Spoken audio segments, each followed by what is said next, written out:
Hey, it's Alan, and I just wanted to let you know that you can now listen to the ongoing history of new music early and ad-free on Amazon Music, included with Prime. People love lists. I think we can agree on that. Magazines, broadcasters, and websites are always publishing them. The ones that seem to get the most attention are those that rank a specific thing from worst to best. And let's be honest, most of these lists are designed to court controversy, to create arguments, and to get people talking about how things got ordered and why or why not someone or something should be at number one. I get it. But not all lists are created equal. Some are just supposed to keep track of something. What to buy at the grocery store, errands that need to be done, things that you need to pack for a trip. Then there's middle ground, lists that keep track of something, while attempting to slot them in some kind of order of importance, influence, or impact. Such lists will result in arguments and debate over how things were ranked, which is fine.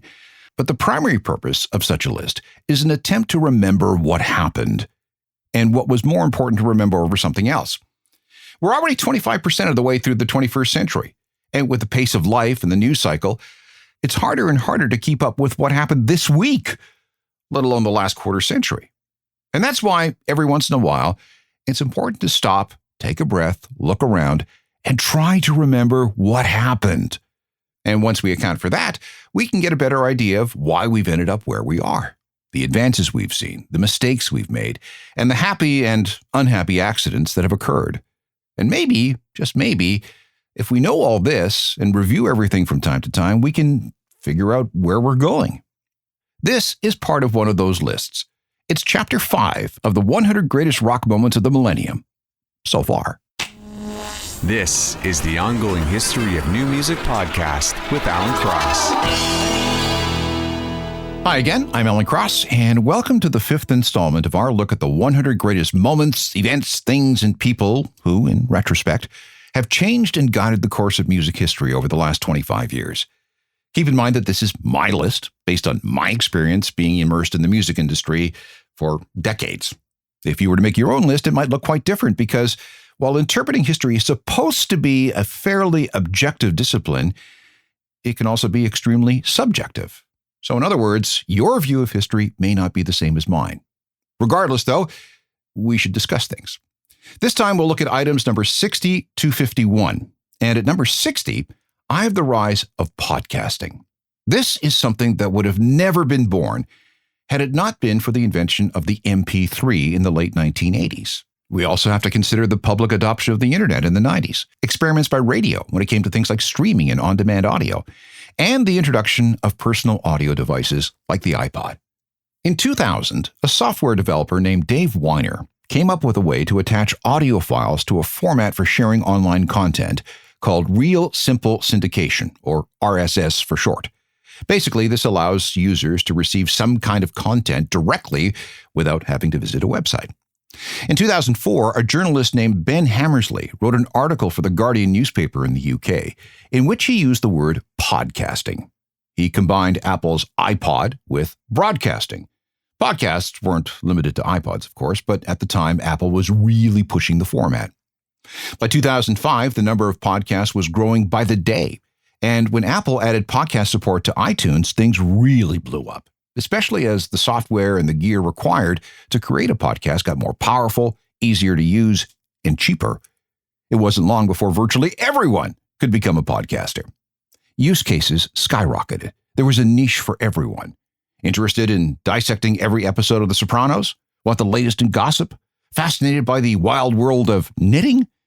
And if you're into music, whoa, whatever you were into, there was a podcast, or 50, or 500, or 5,000 for you.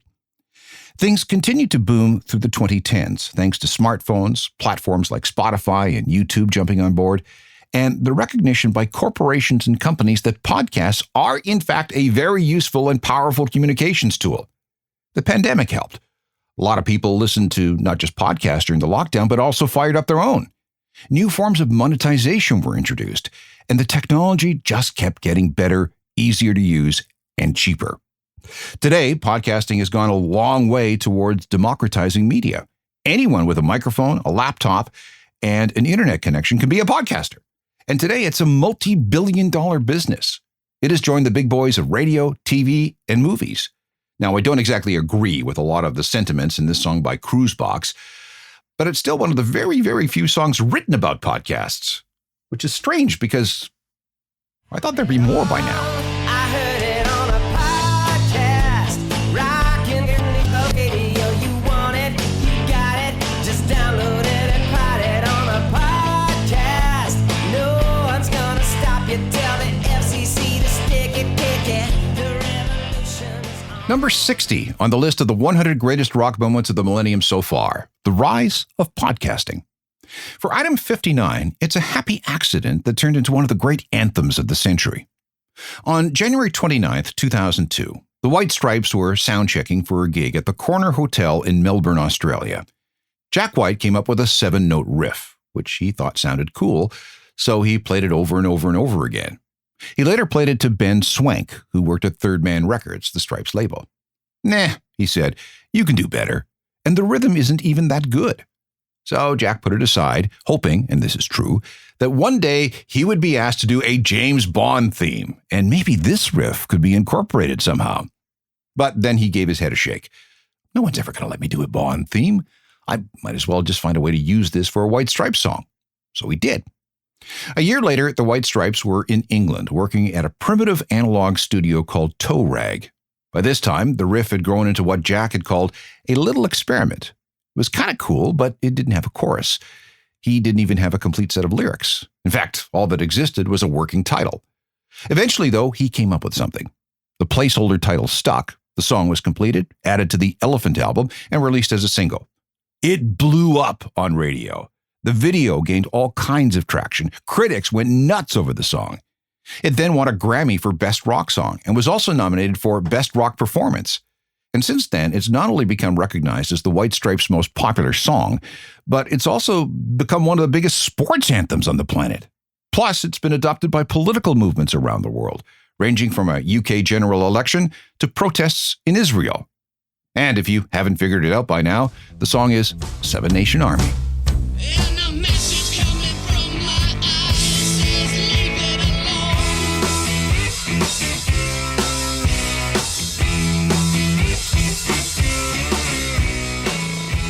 Number 59 on our list, Jack White stumbles on the riff for Seven Nation Army during a sound check in Australia. Number 58 is a sad milestone. It's the closing of CBGB, the infamous club that was ground zero for all things punk. The final night was October 15th, 2006. The club at 315 Bowery at Bleecker in Lower Manhattan descended from an establishment founded in 1969 by a burly ex-Marine named Hilly Crystal. He'd had experience managing a few other places before opening Hilly's on the Bowery in late 1969, and it did not do well. On December 10th, 1973, he tried again with a new 350-person capacity club at the famous address below a flophouse. He called it CBGB and Umfug, which spells out its musical policy: country, bluegrass, blues, and other music for uplifting gormandizers. That policy didn't last for very long, thanks to a near disaster not too far away. The Mercer Art Center, a venue where the city's artsy, avant-garde, and weird performed, fell down. And I mean literally fell down. The building collapsed on August 3rd, 1973. This created a problem for all those artsy, avant-garde, and weird people. Where were they going to play and hang out? These Mercer refugees began migrating to CBGB, where a new band called Television had started playing a regular Sunday night residency. By the summer of 1974, Hilly's Bar, now known just as CBGB to everyone, was hosting not just Television, but the Ramones, Patti Smith, Suicide, Blondie, Talking Heads, the Heartbreakers, and a bunch of other groups. CBGB became ground zero for an emerging form of music called punk. And from there, the gospel spread worldwide. The place became famous and sold 1 million t-shirts. But in the 2000s, things got difficult. Rent skyrocketed from $9,000 a month to $55,000. There was no way for CBGB to survive. Hilly first thought about packing everything up, right down to the urinals, and moving it to Las Vegas, but that never happened. CBGB had to close its doors, and its last night was October 15th, 2006. And Patti Smith, appropriately, had the last words. My head is forsaking as I drink and breathe. Memory falls like cream in my bones. Moving. The final night at CBGB, October 15th, 2006. Number 58 on this list of the most important rock moments of the millennium so far. At 57, I've put the failure to stage a 50th anniversary Woodstock event. Now, putting on a Woodstock event was never easy. Back in 1969, the location bounced around before landing on Maxie Asger's farm. And of course, we've all heard the history and myths and legends around that one, with the rain and the mud and the drugs and the hippies and so on. That land was not available for the 25th anniversary show in 1994, so it was held in nearby Saugerties, New York. I was at that one, and there was more rain and more mud and a lot of misery. Plus, there were fan complaints about being gouged for things like food and water. The 30th anniversary event was at an Air Force base in Rome, New York. This was a disaster, with fires, vandalism, and sexual assaults. It was so bad that several documentaries were made about all the things that went wrong. In all three cases, the head promoter was Michael Lang, and when it came time for a 50th anniversary show, he was game. But there were problems from the very beginning. The festival did have an investor, the Dentsu Aegis Network. But then they got cold feet and pulled out just a few months before things were supposed to get started. They were worried about liability issues and Lang's ability to guarantee that Woodstock 50 would be safe, unlike Woodstock 99. When Dentsu pulled out, there was a mad dash to find a replacement financier. Never happened. Meanwhile, Michael Lang and his partners were fighting over planning control and how the money should be allocated. Original plans had the show set for Watkins Glen International Speedway, but then the venue nixed that over various concerns. No new venues were willing to step up either. Once the chaos surrounding Woodstock 50 became obvious, artists who had signed up for the festival started dropping out. They wanted no part of any event that had the potential as being as unsafe and as weird as Woodstock 99 had been. And with so many problems and with so many unsolvable logistical issues, Woodstock 50 was finally canceled on July 19th, just a couple of weeks before the 50th anniversary. Then the pandemic hit. And on January 8th, 2022, Michael Lang died of non-Hodgkin's lymphoma. Without him as the spiritual center of Woodstock, everything collapsed. Probably forever. We can only imagine what that weekend might have been like. 80 artists had originally signed up, including Santana, Dead & Company, The Killers, Jay-Z, Imagine Dragons, Cage the Elephant, Miley Cyrus, Vampire Weekend, and more. One of the first bands to bail when it became obvious that there would be trouble was these guys, the Black Keys.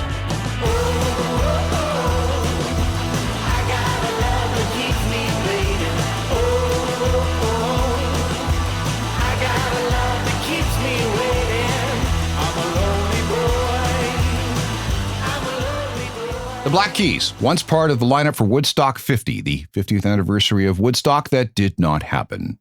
It's number 57 on our Rock Moments list. Coming up, another example of how cheap technology altered the course of music, a concept album that turned into a monster, a silly Christmas stunt that was actually quite cool, and speaking of cool, the first ever pro-rock concert in Antarctica. This is Chapter 5 of our 100 Greatest Moments in Rock in the 21st Century so far. And when compiling this list, I looked for notable concert events, and I'd completely forgotten about Metallica's quest to be the first act to play a concert on all 7 continents over the course of 1 year. The toughest of these continents was, of course, Antarctica.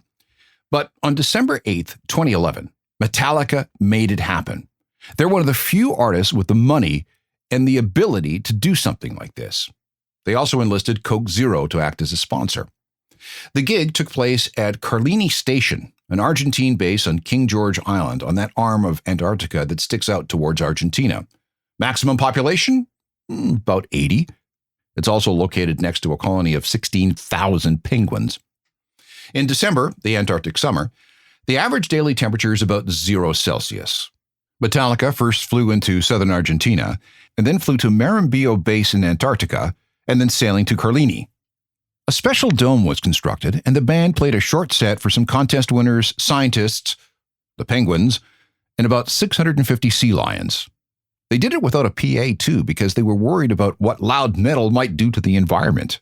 And most everybody listened through headphones too. The set consisted of 10 songs of hits from their career. Everything was streamed live, and this is how it ended.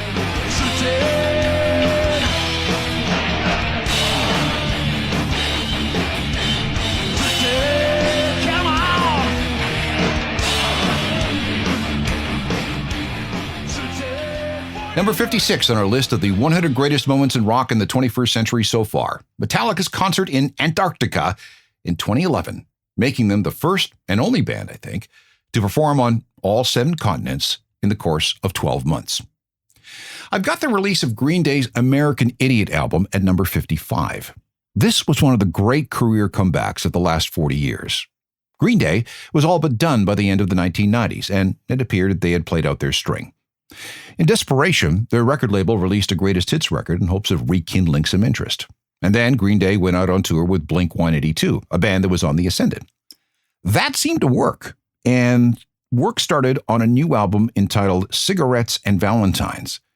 But then the master tapes of that album mysteriously disappeared, something for which I've never found a satisfying explanation. Regardless of what really happened, Green Day started from scratch. By this time, Billy Joe Armstrong was apoplectic about how George Bush was running the United States and prosecuting unnecessary wars overseas. He channeled all that into a quasi-concept album called American Idiot, and it exploded.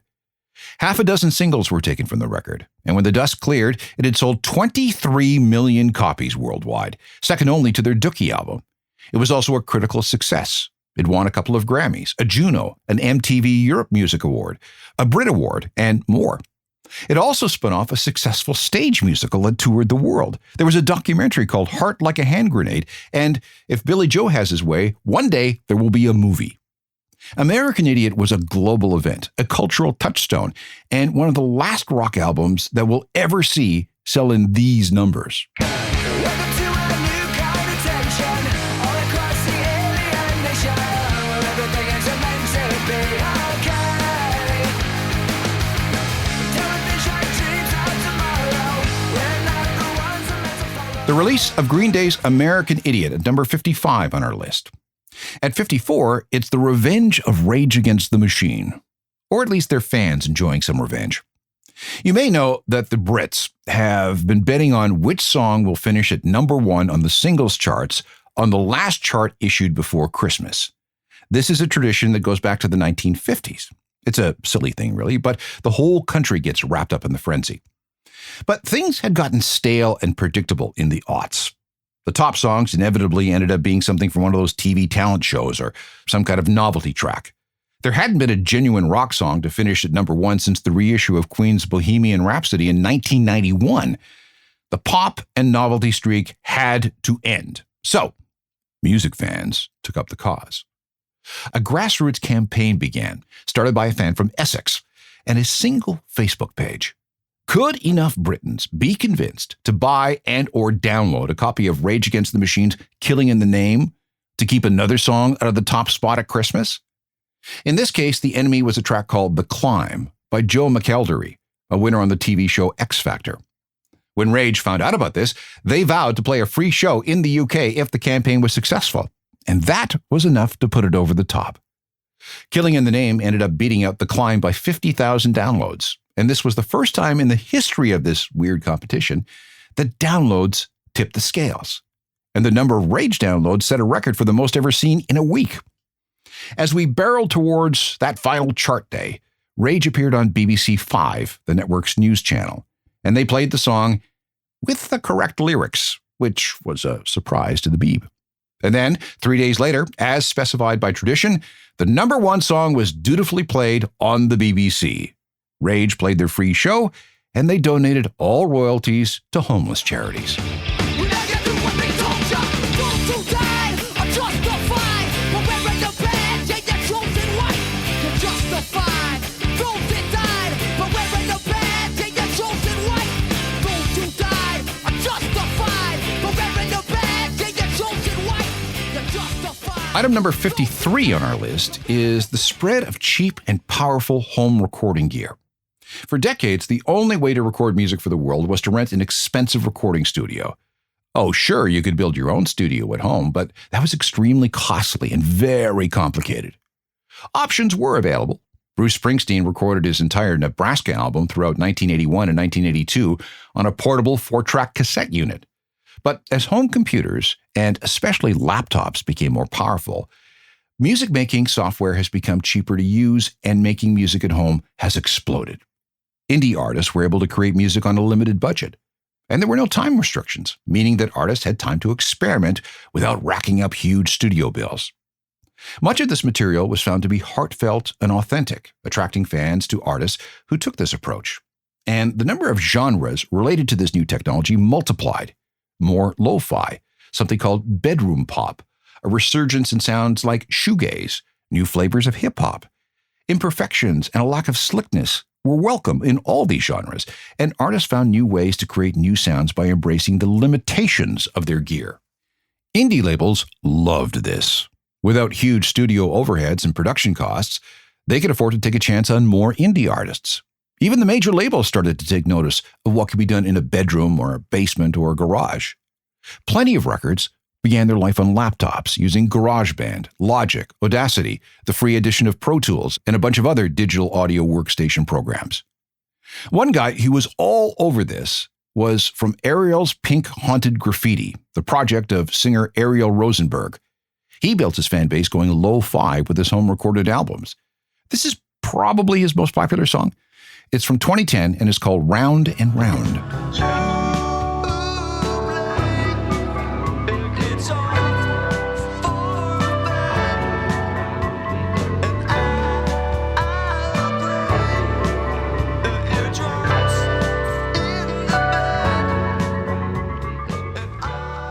An example of the kind of music made possible by the use of cheap home recording equipment, Ariel Pink's Haunted Graffiti with Round and Round from 2010. That technological disruption is number 53 on our list of the top 100 rock moments of the 2000s so far. 2 more to go in this episode, and both involve more technological disruption. Moving to item 52 on this list of the 100 greatest rock moments of the millennium so far, I want to discuss the acceptance of backing tracks in live music environments. Backing tracks can fill in the sound for a band on stage. For example, there are 3 guys in Muse, and to replicate their sounds, they need additional help. The 3 guys play their parts live, but the sound is also augmented by recorded parts. They play along with pre-recorded audio. This practice goes back to the 1960s, so it's long been accepted practice. But that's not what we're talking about here. Back in the day, the idea of performing to tape or a hard drive on stage was not only considered cheating, but dishonest and the height of fakery. If you were on stage and people had paid money to go see you, you were supposed to be singing live and playing live, not lip-syncing and pretending that you were playing your instruments. Milli Vanilli were hounded out of the music business for doing this. Ashley Simpson melted down on Saturday Night Live when her pre-recorded Everything malfunctioned on live TV, exposing the charade. And that was the end of her run. But today, backing tracks and full-blown lip-syncing are everywhere. And remarkably few people seem to be bothered by it. Why? Well, my theory is because when an audience pays big money to see a concert, they expect that the tracks sound just as they do on the CD or the record or the stream. It's got to be perfect studio quality. Artists like it because backing tracks can eliminate the need to have large numbers of musicians to replicate a studio recording. If everything is pre-recorded, the audio is consistent from show to show. If the audio is recorded, it can be accurately time-coded to synchronize with lighting and other complex stage effects. The performer can dance and bounce around all over the place without sounding out of breath. And that's because the vocals are pre-recorded. And if we're dealing with an older performer, or perhaps a singer whose voice has deteriorated with age or years of abuse, the audience thinks everything is just fine. Backing tracks are used throughout live music today to varying degrees. Some pop shows are completely tracked. Hip-hop artists often rap to pre-recorded tracks because it's either cost-prohibitive or technically impossible to reproduce the material with live musicians. Many DJs are accused of being laptop jockeys. They prepare most of their mixes in advance, and when they appear in front of a crowd, they just hit the spacebar. Play! And there are lots of fights in that world about the ethics of doing that. And if we look hard at some classic rock acts, They have a Pro Tool set up under the stage that plays back everything or close to everything as they mime on the stage above. Is that a good thing or a bad thing? Well, I guess that's up to you. Some people want to see and hear a perfect spectacle for their concert buck. Others rage against the fakery, the lack of authenticity, and the artificial slickness that has no place in real live rock shows. Whatever the case, backing tracks are not going anywhere. And neither is the debate over whether this is what people should get when they pay a lot of money for a concert ticket.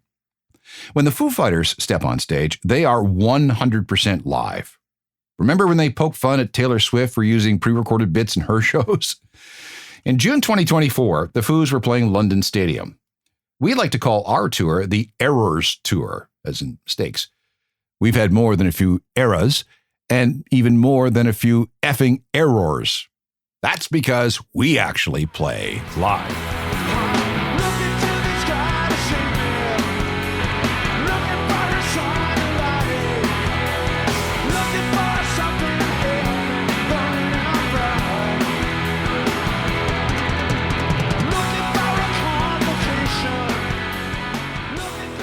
Number 52 on our list, the acceptance and rejection of backing tracks in live performances.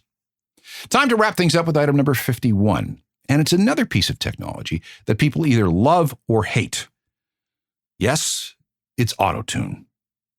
Back in 1997, a company called Antares Audio Technologies evolved out of another company that searched for underground deposits of oil. The founder of this company, Andy Hildebrand, realized that his oil-searching tech could be used to correct musical pitches, including vocal performances that could be slightly off-key. Autotune was initially used to polish minor inconsistencies with vocals in the studio, but then along came Cher and the song Believe in 1998, in which the autotune effect was maxed out, resulting in this robotic sound. After that, a bunch of artists jumped into autotune, using the tech to achieve really, really exaggerated effects. Kanye, T-Pain, Travis Scott, and many others really went to town with autotune. Meanwhile, people began to wonder if the recordings they were listening to had an element of fakery to it. Is the singer really that good, or are we hearing an artificially enhanced vocal performance? Autotune is used a lot, and I mean a lot, in recording these days. Along with the use of other studio tools, we often get songs that are absolutely perfect in every sense. Pitch, tempo, the works. The complaint is that the humanity is being squeezed out of music. Sometimes beauty can be found in flaws and mistakes. That makes the music real. Here's an example. In this Nirvana song, Kurt Cobain comes in too early for one of the verses. They could have corrected this in the studio, but the decision was made to leave the error in. Why? Because it sounded real and human. Polly says her back hurts. She's just as bored as me. She called me off my guard. Amazes me the will. Definitely not auto-tuned. But the explosion of autotune is so important that it's become number 51 on our list of the 100 greatest rock moments of the millennium so far. Time to review Chapter 5 on this list of the top 100 moments, things, events, people, and tech in rock in the 21st century so far. Number 60 is the rise of podcasting.